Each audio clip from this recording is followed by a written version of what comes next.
guys, and welcome back to the Saints View, the channel something content for our match preview and predicted lineup video for the big one. It is Leicester versus Southampton at Wembley on Sunday for the FA Cup semi-final. The game we've been looking forward to for a while now. Biggest game of the season, biggest game for Southampton in a couple of seasons, you could argue. It feels big. It's a big one. Big is basically the summary of that. But before we get into the video and we'll talk about the game, make sure you've hit the subscribe button if you haven't yet already with your notifications turned on. Follow us on our socials as well. And as always, this video is kindly sponsored by the guys over at Pitchsport. Make sure you've downloaded the app if you haven't yet already. The link is in the description. Right, before we talk about Leicester, let's talk about the last game very quickly because I don't want to dwell on it too much. 3-0 defeat to West Brom away from home on Monday night. For me, worst performance of the season. I said it in the review. Lacked spine, lacked character. They wanted it a lot more. And what was equally worrying, or more worrying, was the fact that we played our strongest 11, really. You could argue a couple of players could be rotated and that would be our strongest 11. But we played a strong side. We played the likes of Ings, Ward-Prowse, Walker-Peters, Armstrong. And no one showed up for us. Absolutely no one showed up. And to leave, you know, our worst performance of the season to the game before the biggest is a concern. It's a massive concern. And it was deflating. It was really deflating. I said in the preview for that game that I wanted to see a bit of rotation just to keep the key players fit, because we have shown a tendency for key players to get injured. Ralph didn't want to make that call, and I think a lot of fans disagreed with my thoughts, because they thought that if we went out to win the West Brom game, then that would basically be safety confirmed, and that's a very fair point. Unfortunately, it didn't go that way, and hindsight's a wonderful thing, and now you look back to that, all right, okay, if we're going to lose 3-0 and not even bother with the game, then we should have rotated. But regardless, it's past us now, and we've got to look ahead to this game, which is the biggest of our season, arguably the biggest for a couple of years now. Obviously, generally speaking, getting to Wembley isn't something that happens a lot for Southampton Football Club. We've done it a couple of times in the last handful of seasons. You know, we had a semi-final 3 years ago, got to the League Cup final the season before that, a couple of trips to Spurs, obviously, when they were playing there. So it's been a bit more of a common thing for Southampton, a common occasion, but at the same time, all of those trips just haven't gone to plan at all. So hopefully that hoodoo can end. But look, the cup run itself, going away from this Premier League run and how awful it's been basically during this whole cup run, the cup run's been excellent. It's been a boost, because God, if we hadn't had this cup run and we were playing like how we've been in the league, I think a lot of Saints fans would have gotten even more frustrated with the situation. But yeah, it's been good. It's been enjoyable. You know, I think we've had luck. You know, it's a typical thing that pundits say or ex-players say who have won the cup. You know, to win it, you obviously have to have a great group of players and a great manager and, you know, fans behind you, but you have to have that extra bit of luck as well. You know, we've had luck when it comes to the draws, drawing a League One side in the first game, and the situation that was going on there was difficult for them, of course. Glad to see Steve Cottrell's recovering from what was a really, really difficult time for him with the whole COVID situation. And obviously that game had to get moved. And we played it just before the Arsenal game, but yeah, we rotated for that one. But all the others, we've had basically our strongest available 11s at that time. And you could argue with Arsenal, obviously holders of the FA Cup, that looked to be a tricky game, but they didn't want it. You know, Arteta rotated and we played a strong side, and alas, we went on and won the game, and it was relatively comfortable, albeit the scoreline. With the Wolves, same situation. They didn't want it. They rotated, and it was even more comfortable for us. And then with Bournemouth, it was more a case of we were the better team. You know, we are the better team. We've got the better players. We're in the league above them. And I remember when we were drawn against Bournemouth after the Wolves win, I think a lot of Saints fans felt, yeah, we've done it already. We've gotten ourselves to the semi-final. Obviously, you don't want to, you know, as a Saints fan, you don't want to just assume that you've won a game, because it's never that easy when you support a team like Saints. But there was a general feeling that, yeah, we had a very good chance to get ourselves to Wembley. And, you know, you need that bit of luck, because we could have drawn probably, I think at the time, any of the current top 6 in the league, some very good Premier League teams. I think Bournemouth were the only Championship side. So, yeah, we were lucky, and obviously went on and won that 3-0. Should have scored more. It was very comfortable in the end. And look, I'm glad that Ralph's gone for the cup. I do enjoy the FA Cup. I like a cup run, especially given the fact that we got knocked out by Brentford in the League Cup in the first game in that competition. But this is a whole different game. You know, a team that have players a lot better than ours, a squad that's tightly knit, that are fighting for a Champions League spot, and you know, are going to play their strongest 11. That's the thing. The Premier League sides we've played so far have all rotated players and have kind of played second string sides. This is going to be the best Leicester team that we can face at the moment. So, you know, it's going to have to be our day, regardless of how well we play or how badly they do. It's going to have to be our day if we're going to get anything from the game and get ourselves to a first final since 2003. And it's a big occasion for them as well. We will talk more about Leicester in a minute, but I think over 30 years since they were last in an FA Cup semi-final, you know, this hasn't really been a regular occasion for them. So it's going to be a big deal as well for their supporters. Obviously, a massive shame again that we're talking about a game of such magnitude and fans aren't allowed. All 4,000 are not really fans. I have seen a few that are Saints fans who live in London. They've been able to get tickets, so well done, guys. Congratulations for that. But yeah, to think 4,000 fans in a 90,000 seat stadium, it still doesn't feel right. But look, we'll be watching, you know, from home, from, I don't know, the beer garden, wherever it's going to be. You know, I'm going to be hoping that the boys can get themselves to a final, because if we get to that final, who knows? Even if it's going to be Man City or Chelsea, obviously, but could be our day. Who knows? But it does feel different. That's the thing. I've seen a lot of similarities drawn between this current semi-final and the one 3 years ago under Mark Hughes in the Pellegrino season when we almost got relegated. And some fans, you know, have been saying that they can't really see much difference between where we are as a club now compared to then. For me, I think we've progressed. I think at the time we were so focused on staying up in the league that the FA Cup semi-final was a welcome distraction. But I remember it just being a really dead occasion, really dead game against Chelsea, who were always going to win it, really. And I look at the squad then and I think of the squad now, and okay, maybe there are a few fan favourites, like maybe Tadic, you could argue, who almost single-handedly kept us up. McCarthy was playing well at the time. But you look at this team now and, you know, Ings, he's a cult hero, really. Ward-Prowse, you know, how well he's come on and how he's a local lad. Walker-Peters, fan favourite. Armstrong as well, fan favourite. You could argue Walcott, besides the recent performances and, you know, his past at the club. There are players in there that fans enjoy watching play for their club. You know, I think back to that squad and just thinking how miserable that time was to be a Saints fan. And of course, the league run at the moment, 11 defeats in 14. That's been tricky. That's been really, really disappointing to see. But this cup run's made it a whole lot easier. And I don't know. I don't want to say, you know, I'm feeling confident, because I'm not. But we've had a good cup run, you know, and when we've been playing badly in the league, we've gone and had a cup game and played well. So who knows? We've not conceded a goal in the cup so far. We've played well. We've taken it seriously. Who knows? It might just be our day. But let's go on to Leicester, because like I said, excellent team, excellent players, excellent manager. It is going to be tough, but you know, we've proven under Ralph that we can beat them. We've won at the King Power twice.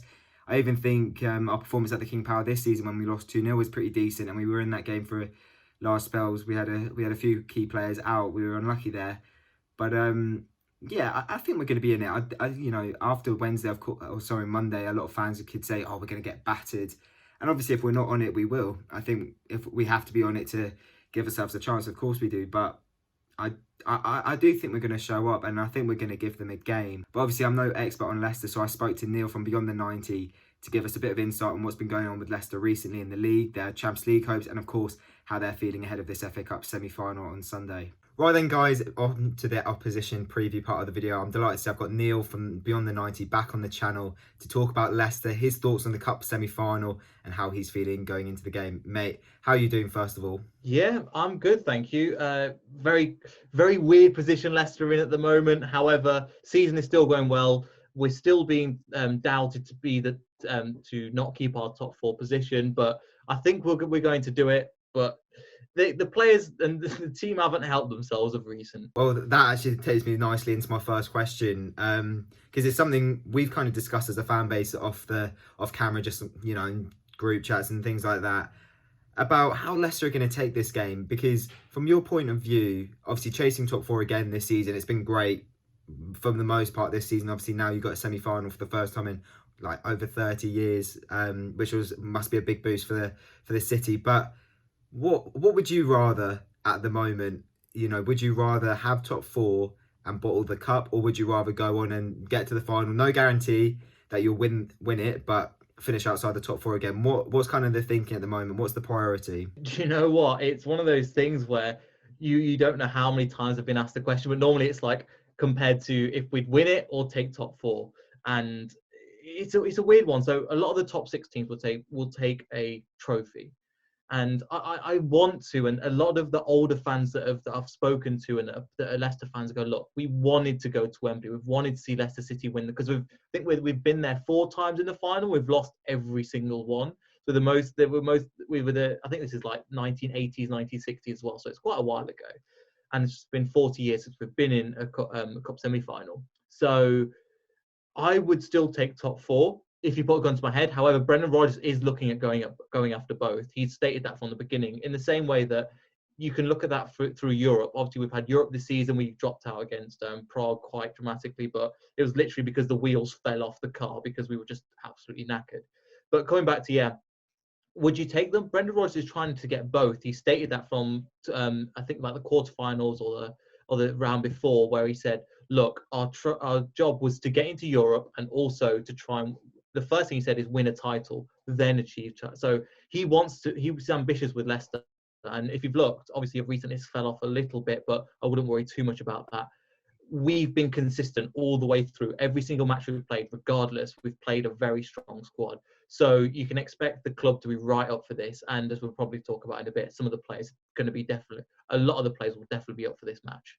Well, you talk about obviously going strong. If you could just give us an idea of who you've played in the cup, because I think a lot of people draw parallels between the Premier League and FA Cup, but it's two separate competitions. So if you could just give the viewers a little bit of insight on who you've played, how you've played in those games, and obviously you said strong sides, but yeah, who have you played and how have you played? I think this is going back a while now. I think we played, so the first match, I believe we played Stoke. After that, we played Brentford. Then we played Brighton, and then we played Manchester United, of winning all of them games.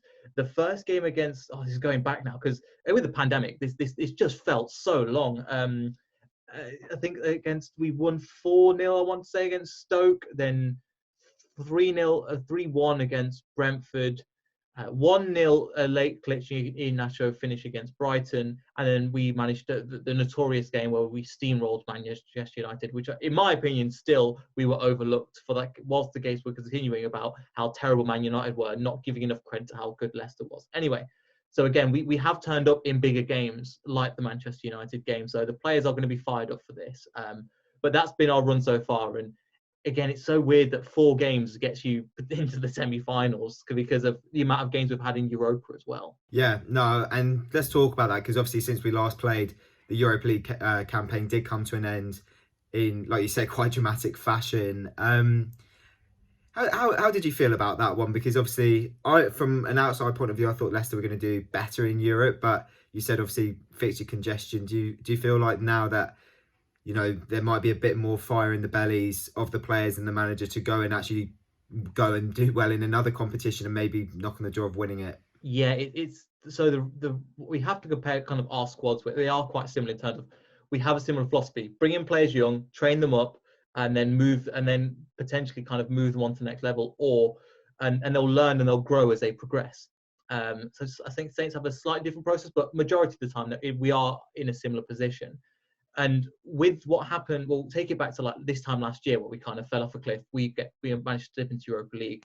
We should have done better. However, we just don't have the squad depth, and we don't have the squad as big as a top 6 to go and compete in 2 different competitions. And we saw injuries to key players. I mean, James Justin was looking like he was going to get into the England squad, out with a 9-month injury. Harvey Barnes is still out with an injury for another 4 months. You've seen the players like Dennis Pratt, who's recently coming back to the squad, really good player. He was out for 4 months. Indeed, he was out for a couple of months. Vardy was out for a couple of months. And because of the shorter season as is, and the fact that the Euros are going to happen, and Europa League, basically we were wondering, the players can't keep playing like this. They weren't even training. They were training light training and just playing football continuously. So coming into it, if you watch our preview after the match, the post-match, we were like, we're glad we're out of it, but at the same time, we've got the Premier League to carry on with, because at the end of the day, as you guys know, it's your bread and butter. That's what you need to do well in. Anything else is kind of a bonus, to be honest. And you found out when you went into Europe and under Club well and played your under 23s, because you know you should be doing well in the Premier League. That's the first thing. We're gonna have. It looks like we're on route for Champions League. We'll take that next year, or we'll take that. We'll be absolutely flying if we get that next year.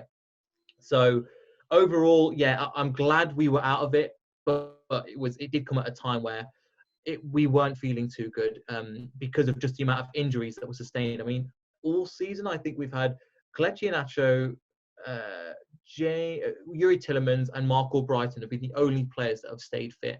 Everybody else has had a medium to long-term injury. Yeah, and then on to my next point. You may hear the cleaner in the background, but let's talk about team news, mate, because you've mentioned injuries there. Who's going to be fit? Who's going to be starting, do you think? And another thing I just wanted to get your opinion on is Jamie Vardy. I've seen Jamie Vardy is done comments. It's kind of blown my mind when I looked at the fact it's 1 goal in 17. What's happened to him firstly, and then if you could go on to who's available for the game. So yeah, I'll start with the Jamie Vardy things first of all. It's an easy narrative. Again, it is right to criticise, because Jamie Vardy was, for a long period of time after Riyad Mahrez left, our only source out of games. He was the only person scoring, and he was the only person that was turning up game after game after game and putting away the goals. So you look at so yes, he hasn't been scoring of recent.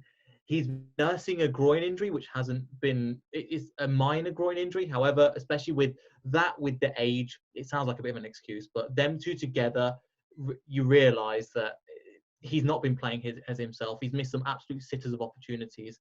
We're just hoping that he goes away in the summer. We buy another striker, and then him, Nacho, and the new striker will play together, and they'll share the resources amongst them.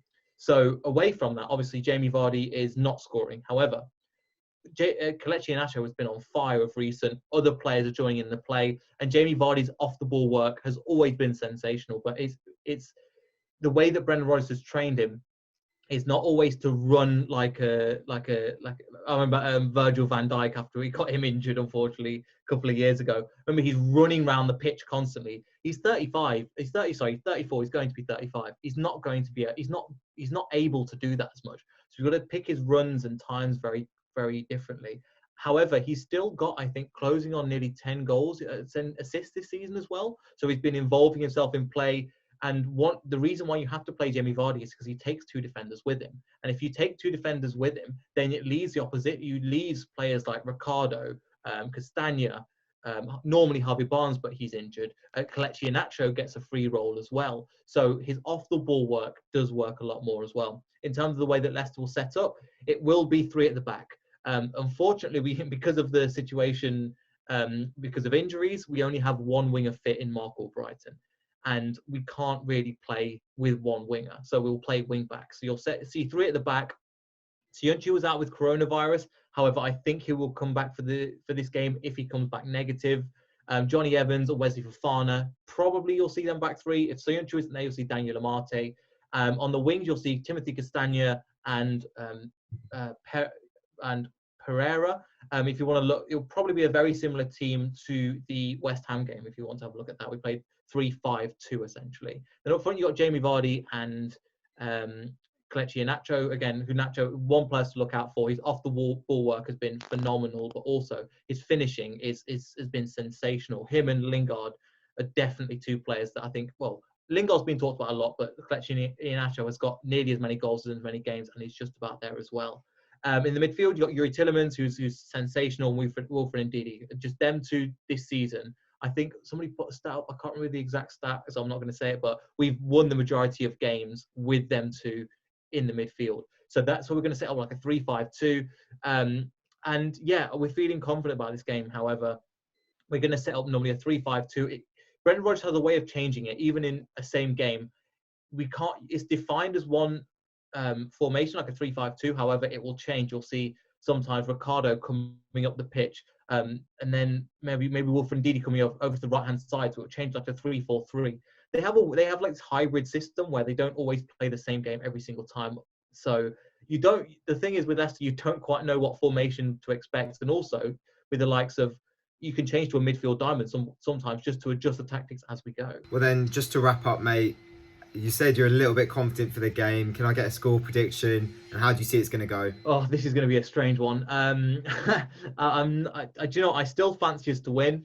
If we could go, if Southampton turn up, I think it's going to be a difficult game. And you are, from what you said on our show and our channel as well, if they do turn up, it's going to be they're going to be a force to be reckoned with. However, I still believe in my team, and with the recent rubbish that's happened of recent as well, just to go forward, I think we can get through to the finals. But apart from that, best of luck with you with the rest of the season as well. Yeah, top man. All right, where can everyone find you finally? Yeah, you can find us over, you see the logo around here, but you can find us at Beyond the 90 LCFC on Facebook, Twitter, YouTube, all that good stuff. So yeah, make sure to come and join us post-match, and we'll be live giving our fan reaction. So make sure you leave some comments for us. We'll really appreciate it. Thanks a lot for doing that, mate. The link to his channel is in the description below, of course. Right then, on to the predicted lineup.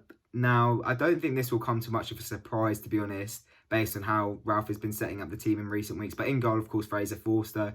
He's the number one for the rest of the season. Had a poor game against West Brom, but who didn't really? And then back four, I think it's going to be exactly the same as West Brom. Bertrand, Vestergaard, Bednarek and Walker-Peters. Again, no one shone on Monday night. Hopefully they can have good games on Sunday, because we're going to need them to be tight and solid. In the midfield, Diallo and Ward-Prowse. Ward-Prowse, you know, we're going to have to rely on him as well. He's going to have a good game. And Diallo, young player who's shone at times, but also shown a little bit of naivety. He's going to have a good game. Let's hope. And then on the flanks, I think it's going to be Redmond and Armstrong. Redmond hasn't had a good season, but he's come into a bit of form of late with the 2 goals against Bournemouth and then the goal against Burnley as well. Was all right against West Brom as well. Probably our best player, which isn't saying much, to be honest. But he deserves to start. Maybe the arguments for Gineppo. But I think Redmond's found some form and he deserves to start. And then on the right, Armstrong, you know, it's not always his day, but when it is, Jesus, he can be a cracking player. And I think he could cause Leicester a lot of problems on Sunday. And then up front, this isn't what I'd like to see. This is what I think it will be. I think we're going to see Ings next to Walcott. I'd much prefer Ings next to Adams. I do think that the management of Shea Adams recently has been pretty poor. You know, he scored a couple of goals before international duty, then went away with Scotland and scored a goal. And then he's been on the bench the last couple of games. And it took ages for him to come on against West Brom. So, yeah, that was poor, I think, from Ralph, poor management.